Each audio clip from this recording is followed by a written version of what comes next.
In a successful negotiation, the negotiators make commitments about executing actions, adopting new behaviors, and or conceding in decisions taken previously. This set of commitments is called agreement, frequently made formal in documents to be signed by the negotiation sides. It may seem that when an agreement is signed, the negotiation has ended successfully. It is not that simple. Firstly, one must consider the quality and comprehensiveness of the agreement when compared to the negotiation's original scope. Does it mirror accurately the interests of all negotiators, as well the concessions made? Is it sufficiently clear, reducing the risk of wrong interpretations of its content? Is it legally binding? That is, if the negotiators don't comply with its terms, they could face justice or arbitration. Secondly, one must confirm the longevity of the commitments. Is it a definitive or temporary agreement to be replaced in a predetermined time? Is it subject to modification or addendums? If yes, which is the process to modify it?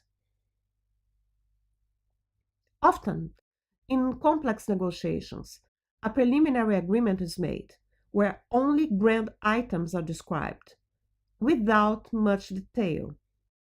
It is called framework agreement. Instead of trying to define all negotiation items in deep detail, the agreement is built inch by inch, evolving with the passing of time. In some cases, this pre-agreement is built in preliminary negotiation rounds, facilitating the final negotiation as it clearly states 1.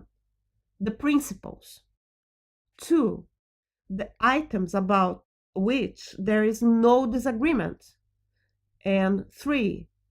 The most critical or priority items to be negotiated. Although an agreement or commitment has usually a positive connotation, it is possible that the negotiators reached a bad agreement for any reason.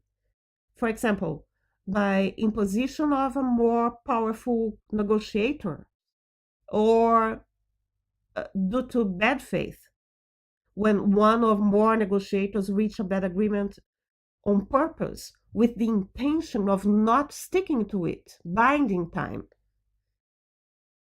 It's also possible that the commitments are dependent of external factors that are not part of the agreement and over which the negotiators have no control.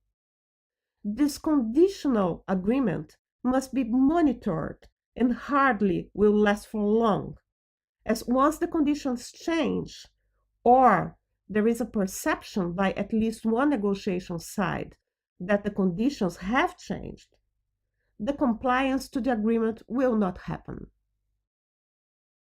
We'll continue in the next video.